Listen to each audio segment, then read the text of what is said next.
Bienvenue dans la suite du cours sur VHDL. Et donc dans cette vidéo, on va parcourir les différents mots-clés qu'on va retrouver nos différentes conceptions, dans nos différents programmes.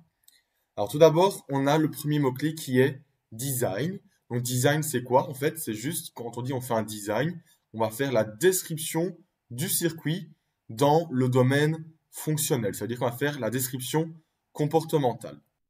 En résumé, c'est ce qu'on va écrire avec le langage VHDL. Donc, on va écrire sur notre logiciel Vivado ou Quartus le design de notre carte FPGA, donc le comportement, comment les blocs sont liés, les entrées, sorties, etc.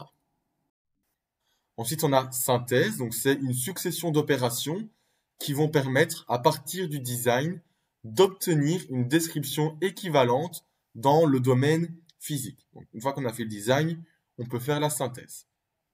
Alors ensuite, on a les commentaires. Ben, les commentaires, c'est pour guider le programmeur.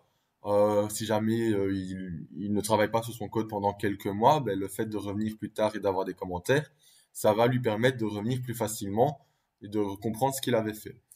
C'est aussi utile si d'autres personnes doivent comprendre son programme. Et donc chaque commentaire ici en VHDL commence par un double trait. Donc on fait un double trait puis on peut écrire le commentaire. Ensuite, il y a library. Donc ça va être un mot anglais.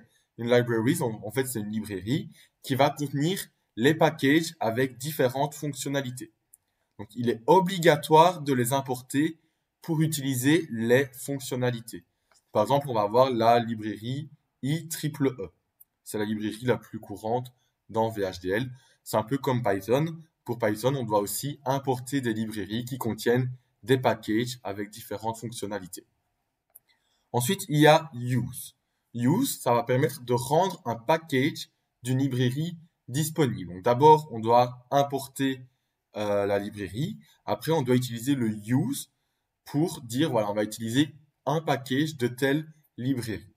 Donc en général, on va prendre toute une librairie. Donc on va mettre use, le nom de la librairie, point, le nom du package, point all pour dire qu'on importe toutes les fonctions du package.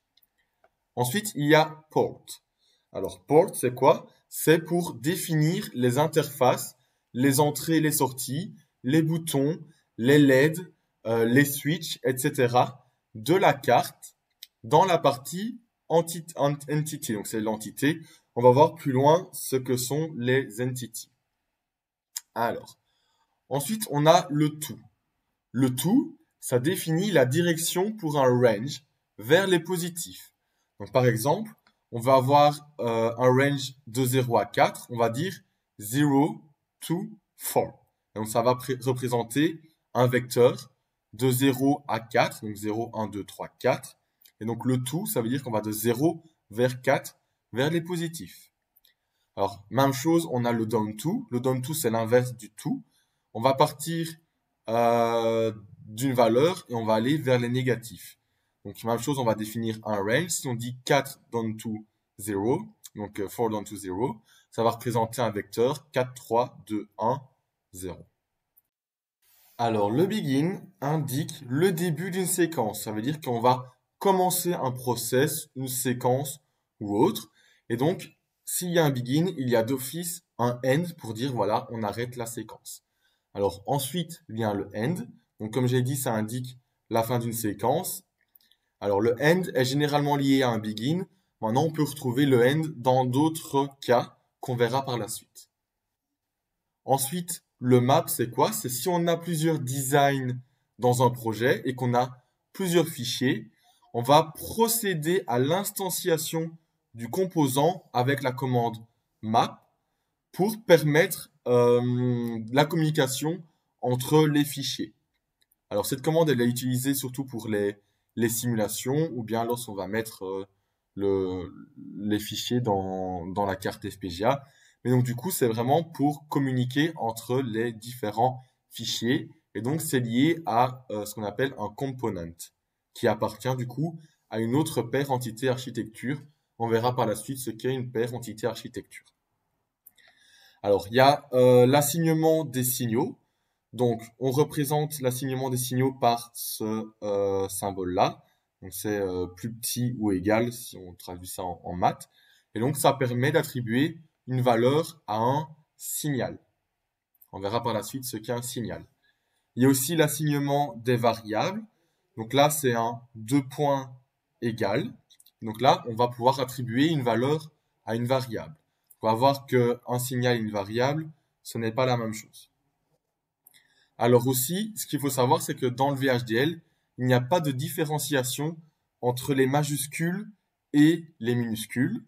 Le format est libre et toute phrase se termine par un point-virgule, sauf lorsqu'on va déclarer les entités, les architectures, les process, les if, les else, les case, while, for, etc.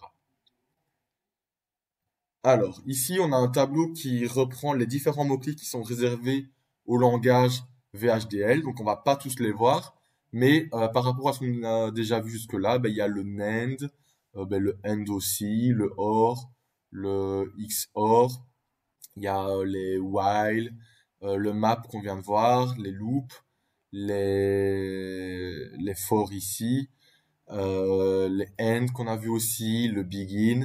Donc tout ça, ce sont des mots qui sont réservés au langage VHDL et donc qu'on ne peut réutiliser dans, enfin pour déclarer une variable ou autre. Donc on peut pas dire que la variable s'appelle down2 parce que down2 c'est réservé au langage VHDL.